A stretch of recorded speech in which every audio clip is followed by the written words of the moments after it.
آپ اس پہ پیش رفت کریں، اس پہ ہمارے سے معاہدہ کریں، تو پھر فیٹف کی لیجسلیشن پر ہم تعاون بھی کریں گے اور آپ سے گفتگو بھی کریں گے۔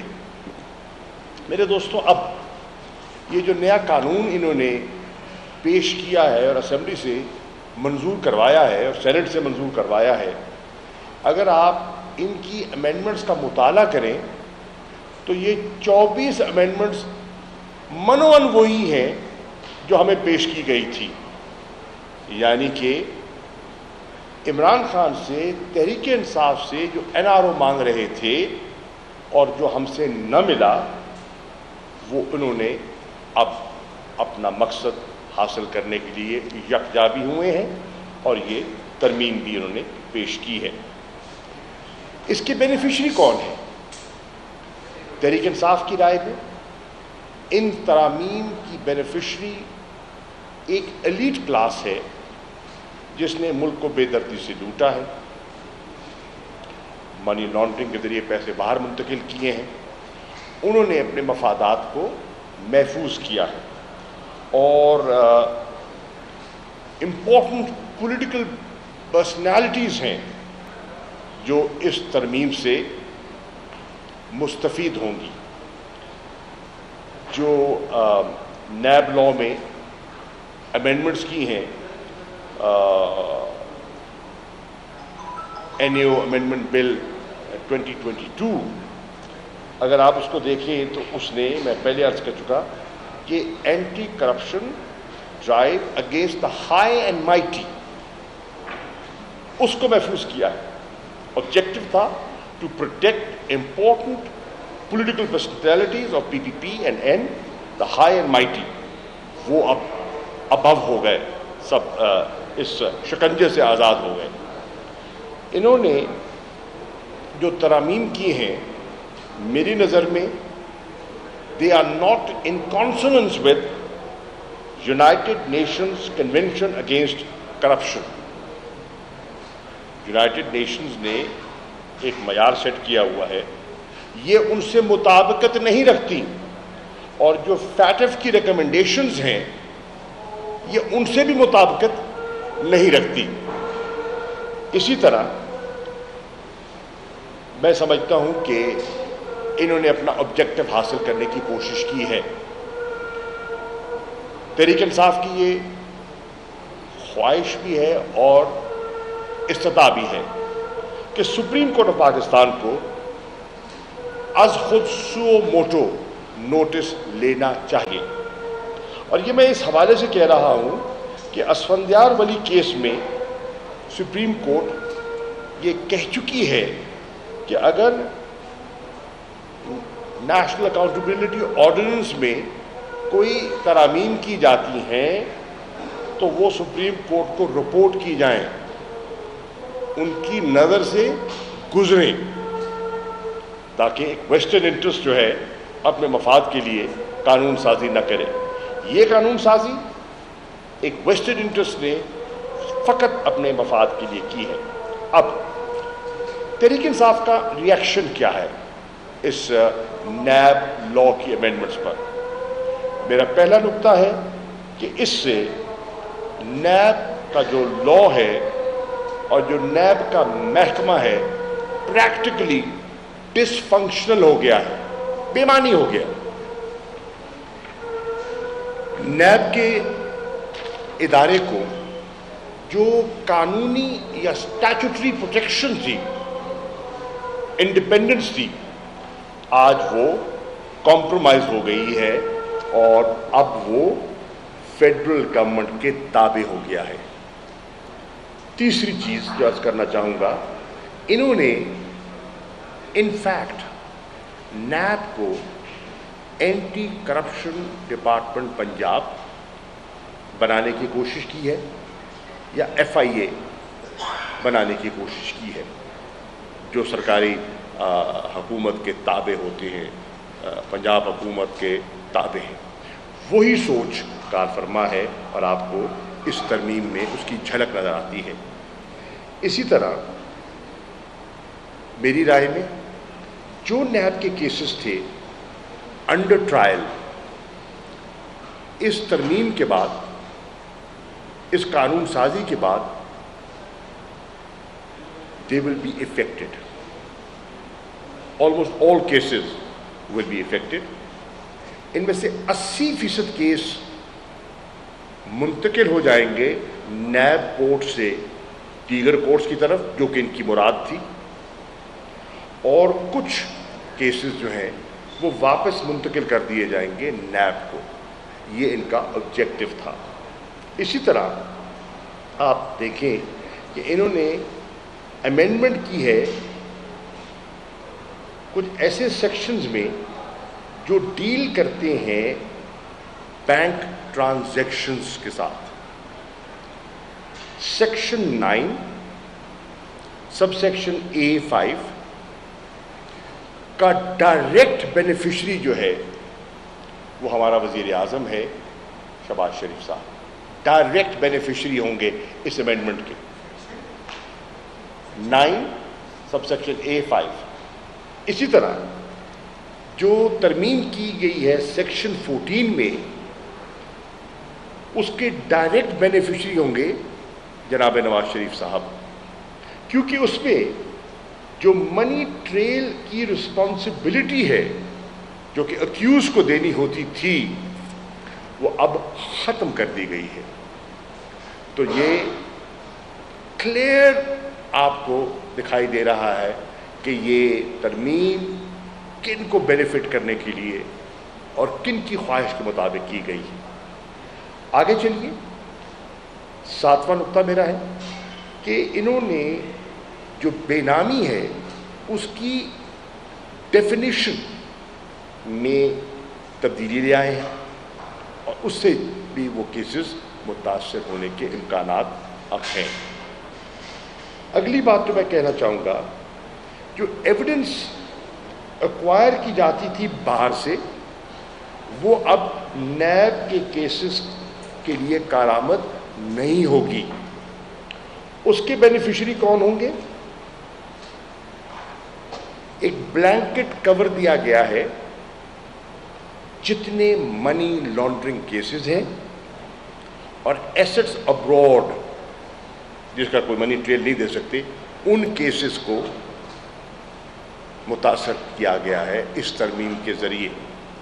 اسی طرح جو انہوں نے پروویژن تھی ایک inquiry on illegal issuance of S R Os کے ذریعے بھی دو لوگوں نے بہت فائدے اٹھائے. اب انہوں نے اس ترمیم کے تحت چاہے بدنیتی پہ بھی کیوں نہ ہو مبنی ایس آر او, انہوں نے کہا ہے کہ اٹ از اینالڈ, اس کو ختم کر دیا ہے. اس کے ساتھ ساتھ جو چیئرمین نیب کا اختیار تھا گرفتاری کا, انہوں نے ایسی شرائط اور ایسی پری کنڈیشنز عائد کر دی ہیں کہ چیئرمین پریکٹیکلی بے اختیار ہو گیا ہے کسی کو گرفتار کرنے میں. اب اس کے پاس وہ اختیار نہیں رہا. And this will directly benefit the rich corrupt class of this country. اسی طرح آپ دیکھیں کہ جو اگر کوئی ڈیفیکلٹیز آتی تھی یا آ سکتی ہیں قانون میں, اگر کوئی نوک پلک درست کرنی ہے تو اس کا اختیار جو پہلے صدر کے پاس تھا وہ صدر پاکستان سے لے کر انہوں نے فیڈرل گورنمنٹ کو دے دیا ہے, اور فیڈرل گورنمنٹ اپنی ہے. تو اس سے بھی آپ کو اندازہ ہو سکتا ہے کہ سوچ کار فرما پیچھے کیا ہے.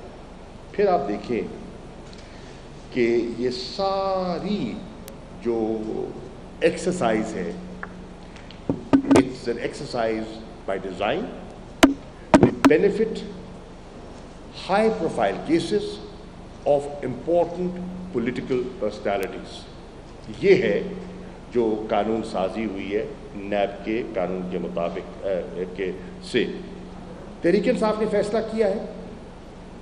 ہم ایک تو سپریم کورٹ سے گزارش کر رہے ہیں کہ اسفندیار ولی کیس کو سامنے رکھتے ہوئے آج خود اس کا نوٹس لیں, ان کے اپنی فائنڈنگز ہیں, اور تحریک انصاف نے بھی فیصلہ کیا ہے کہ ہم ان کو چیلنج کریں گے، اور عمران خان صاحب نے ہماری جو لیگل ٹیم ہے ان کو ہدایت دے دی ہے کہ وہ ان کو چیلنج کریں.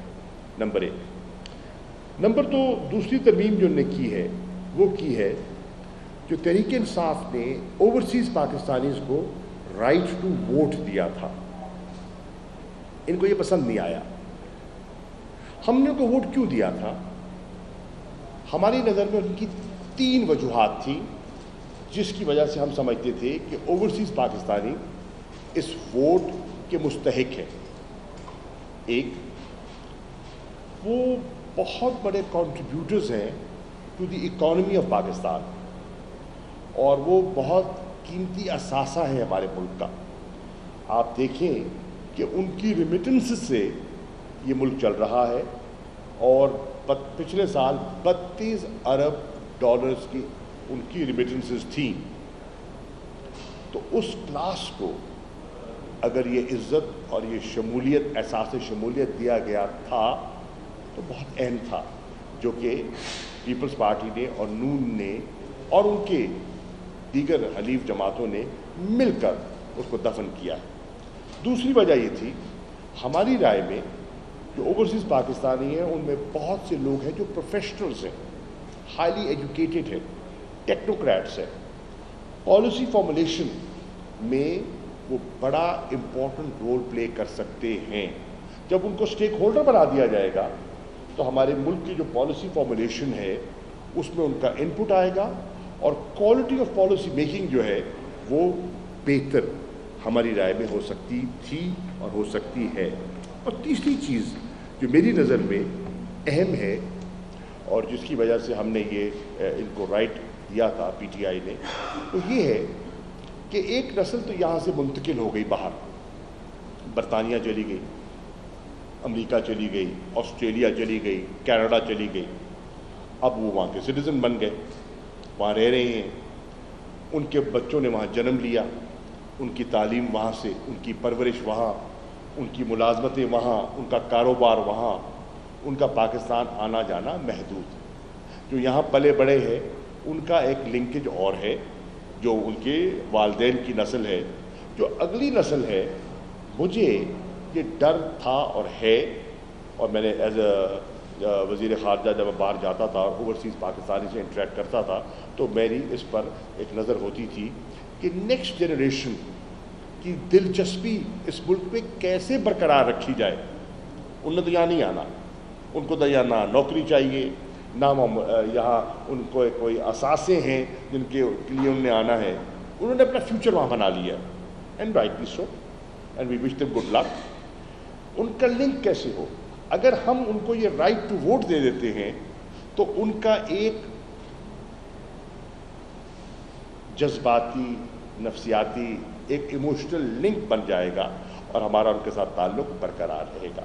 بدقسمتی سے انہوں نے اس سوچ کو دفن کیا ہے، اور اس لیے کیا ہے کہ پیپلز پارٹی اور نون لیگ کی رائے میں وہ اوورسیز پاکستانیز کی واضح اکثریت، ان کی رائے میں ان کا جھکاؤ تحریک انصاف کی طرف ہے. بھئی آپ تحریک انصاف کو مت دیکھیے، ہو سکتا ہے وہ آپ کی پالیسی پسند کر لے، وہ تو انڈیپینڈنٹ مائنڈڈ لوگ ہیں، وہ تو خود مختار لوگ ہیں، وہ کوئی تابع نہیں ہے، ہم ان کو ڈائریکٹ بینیفٹ نہیں دے سکتے. آپ کی کوئی چیز اچھی لگی وہ آپ کے ساتھ ہو سکتے ہیں، لیکن اس شک پر کہ ان کی میجورٹی اور اوور ویلمنگ میجورٹی کا جو رجحان ہے وہ پی ٹی آئی کی طرف ہے، انہوں نے سب کا حق مار لیا، ان کا حق بھی مار لیا جو ذہنی طور پر ان کی طرف مائل تھے، نون کی طرف یا پیپلز پارٹی کی طرف. وہ اقلیت میں تھے لیکن تھے اور ہیں. تو یہ دوسری چیز، ہم اس کو بھی چیلنج کرنے کا ارادہ رکھتے ہیں. تیسری چیز جو انہوں نے قانون سازی میں حذف کی ہے وہ ہے introduction of electronic voting machines. یہ ہم کیوں لے کر آئے؟ اس کی پیچھے سوچ کار فرما کیا تھی؟ میرے بھائی، یہ introduction was in line with the recommendation of the Judicial Commission جو ہماری درخواست پر قائم ہوا اور جس کی سربراہی جسٹس ناصر الملک صاحب نے کی. اس جوڈیشل کمیشن نے جب پورا ہمارے اعتراضات سنے اور لوگوں کی انہوں نے رائے لی, ایکسپرٹ سے اوپینین لی, انہوں نے اپنی ریکمنڈیشنز مرتب کی اور ریکمنڈیشنز بھجوائیں قانون سازی کے لیے کہ یہ چیز اگر آپ کر لیں, یہ قوانین, یہ رولز اگر آپ ان میں ترمیم کر لیں تو الیکشنز پہلے سے بہتر کرائے جا سکتے ہیں اور شفاف ہو سکتے ہیں. انہوں نے اسٹڈی کیا کیسز کو, اور کیسز جب آپ اسٹڈی کرتے ہیں اور الیکشن پٹیشنز جو لوگ معترض ہوتے ہیں اور جن کو جو اگریوڈ ہوتے ہیں, جب ان کی کیسز دیکھے تو میجورٹی آف دی پٹیشنز وہ تھی جن کی شکایت تھی پولنگ کا جب وقت ختم ہو جاتا ہے اور ریٹرننگ آفیسر تب جب بیگز پہنچتے ہیں اور وہ جو وہاں سے ایک دوبارہ کاؤنٹ ہوتا ہے, اس دوران گڑبڑ کہ انہوں نے دیکھا بہت سی شکایات آئی. مثال کے طور پر ابھی نون بھی تو شکایت کر رہی تھی نا, ڈسکا کا وہ حوالہ دیتے ہیں کہ ڈسکا میں یہ ہوا, اوکے, تو اس کا حل ہم نے پیش کیا تھا. اور وہ پٹیشنز کیا بتاتی تھی کہ کس طرح پولنگ بیگز ٹیمپر ہوتے ہیں, کس طرح پولنگ بیگز جب ان کو مطالعہ کیا گیا ان کی سیلز ٹوٹی ہوئی تھی, کس طرح جو ان کے فارم 14, فارم 15 کے جو پروسیجرز ہیں ان کو فالو نہیں کیا گیا, بیگز میں سے ردی برآمد ہوئی, کس طرح بیگز کو محفوظ رکھنے کا کوئی پراپر انتظام نہیں تھا. تو ان سب قباحتوں کو دیکھتے ہوئے ہم نے ایک ایسی چیز انٹروڈیوس کرائی جس سے تحریک انصاف کی رائے میں شفافیت بڑھتی ہے, ٹرانسپیرنسی بڑھتی ہے, اور شکایات جو ہیں وہ الیکشن کی دھاندلی کی وہ کم ہوتی ہیں, اور یہ ہم نے رائج کرائی. اب کہا گیا, دلیل دی گئی کہ جناب یہ تو قابل عمل نہیں ہے, ہمارے ملک کی آبادی جو ہے اس کی بہت بڑا حصہ جو ہے وہ ناخواندہ ہے. میں آپ کی توجہ مبذول کرانا چاہوں گا ہندوستان کی طرف. اگر ناخواندہ آبادی کو دیکھا جائے تو ہماری آبادی سے زیادہ ان کی آبادی نکل آئے گی جو ناخواندہ ہے, کیونکہ ان کی آبادی جو ہے وہ تقریباً 1 ارب سے تجاوز کر گئی ہے. ہم تو 22 کروڑ ہیں نا, وہ 1 ارب سے زیادہ ہے. تو اگر ان کی آپ الٹریٹ پاپولیشن دیکھیں تو ہماری آبادی سے زیادہ ہوگی. وہاں یہ سسٹم رائج ہے, سکسیسفلی چل رہا ہے, اور ہمارے اور ان کے جو الیکشن لاز ہیں ان میں سملیرٹی ہے, بہت سے ملتے جلتے ہیں.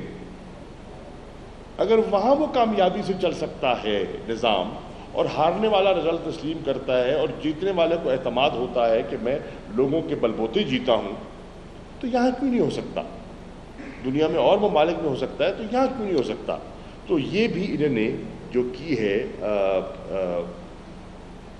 میں سمجھتا ہوں کہ من پسند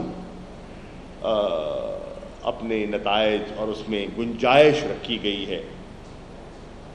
میں آپ کو اگزامپل دیتا ہوں, 2018 اپنا ذاتی اگزامپل دیتا ہوں. میں قومی اسمبلی کا الیکشن لڑ رہا تھا اور میں صوبائی اسمبلی کا الیکشن لڑ رہا تھا. قومی اسمبلی کا الیکشن میں لڑ رہا تھا NA 156 سے, صوبائی اسمبلی کا الیکشن میں لڑ رہا تھا PP 217 سے. اب دونوں پولنگ ایک ہی دن ہوئی, گنتی مکمل ہوئی, بیگ ریٹرننگ افسر کو پہنچ گئے, میں جو شکایت بتا رہا ہوں. اب یہ ریکارڈ کی بات ہے, اب چیک کر لیجئے. میرا قومی اسمبلی کا رزلٹ پاکستان میں سب سے پہلے آیا رات کے 10 بجے, اور میں NA 156 جیتتا ہوں 36,500 کے قریباً لیڈ سے. اب اس کے نیچے تقریباً 2.5 آتی ہے صوبائی اسمبلی کی سیٹیں.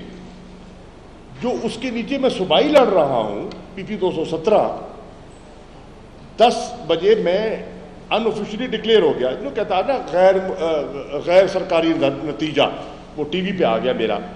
جو میرا اسی کے نیچے صوبائی ہے اس کا رزلٹ مجھے ملتا ہے صبح 4 بجے. بیگ کٹھے گئے, ریٹرننگ آفیسر وہی تھا, پریزائڈنگ آفیسر وہی تھے, کینڈیڈیٹ وہی تھا, 36,000 سے وہ جیت رہا ہے, وہی بلے کا نشان ہے, وہی پارٹی ہے, وہی ووٹر ہے, وہی پولنگ ایجنٹ ہے, اور صوبائی وہ ہار رہا ہے 3600 سے, اور بہت سے ووٹ اس کے ڈبل سٹیپ ہو گئے. سو ڈٹرمنڈ طریقے سے مجھے ہرایا گیا. میں اپنا اگزامپل دے رہا ہوں کیونکہ مجھے اس کا مشاہدہ ہے, میں نے اس کو دیکھا ہے. ایسے بہت سے کیسز ہیں پاکستان میں. اس کو رفع دفع کرنے کے لیے ہم نے الیکٹرانک ووٹنگ مشین کا انٹروڈکشن کرایا کہ کوئی ٹیمپرنگ کی گنجائش نہ رہے.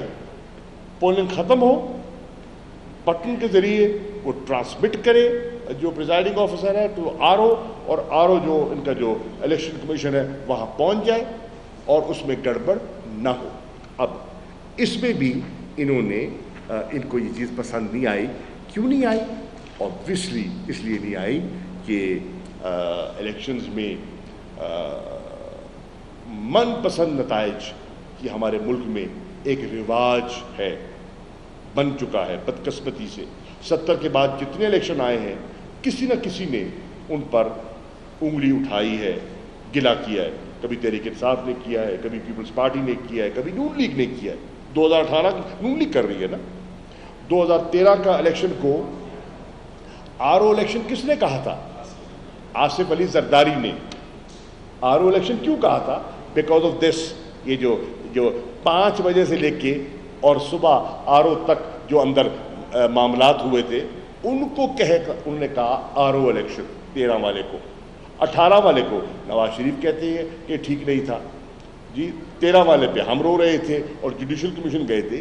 تو ان سب کا بیٹھ کر ہم نے حل تلاش کیا تھا, اس کو بھی انہوں نے ایک طرف کر دیا. کیونکہ بدقسمتی سے مجھے کہنے کی اجازت دیجیے کہ دیر آر ایلیمنٹس اس ملک میں جو نتائج اپنی پسند کے چاہتے ہیں, اور جب تک عوام کے فیصلے قبول نہیں کیے جائیں گے ملک جو ہے وہ سیاسی طور پر مستحکم نہیں ہوگا. اور آخری پوائنٹ, وکلا. ایک باشعور طبقہ, لا نوئنگ, آئین کو سمجھنے والے, اور ہمیشہ وہ حق اور رول آف لا کے محافظ. آج ہم نے دیکھا 25 تاریخ کو جو ہمارا آزادی مارچ تھا, جو ہمارے کارکنوں کے ساتھ ہوا, جو خواتین کے ساتھ ہوا, جو چادر چار دیواری کو پامال کیا گیا, جو کارکنوں کو ناحق گرفتار کیا گیا, جو ٹیئر گیسنگ ہوئی, جو سڑکوں پر تارکول بچھا کے شیشے ڈالے گئے, جو سینڈ کے اور مٹی کے موٹر وے پر ڈھیر لگائے گئے جن کو بیلچوں سے ہمیں صاف کرنا پڑا کنٹینر کو آگے نکالنے کے لیے, جو کنٹینر کھڑے کیے گئے وہ اپنی جگہ, جو اسلام آباد میں شیلنگ ہوئی وہ آپ اس کے چشمدید گواہ خود ہیں. مجھے اس پر مزید بات کیا کرنی ہے, آپ نے خود دیکھا ساری رات جو کچھ جہاں ہوتا رہا ہے. لیکن وکلا پر جو تشدد ہوا اس کی مثال نہیں ملتی. وکیلوں پر ہاتھ اٹھانے سے پولیس بھی ڈرتی ہے, لیکن اس دفعہ پولیس کو ایسی ہدایات تھی اور کہاں کہاں سے تھی کہ انہوں نے کالے کوٹ کو بھی نہیں بخشا. ویڈیوز موجود ہیں, بس سے وکیل اتر رہے ہیں, ان کو تھپڑ مارے جا رہے ہیں, خواتین بھی ہیں, اور ان کو پولیس وین میں ڈال کر بند کیا جا رہا ہے, حوالات بھیجا جا رہا ہے. ہم اس کی پرزور مذمت کرتے ہیں. میں سمجھتا ہوں کہ یہ بخلا گئے ہیں.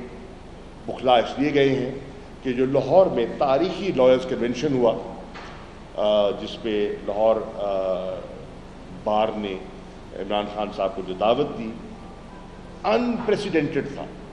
ہزاروں کی تعداد میں وہاں وکیل موجود تھے, اور ان کا ایک گروپ سے تعلق نہیں تھا. وکلا میں 2 بڑے گروپ ہیں, آپ جانتے ہیں, حامد خان گروپ ہے,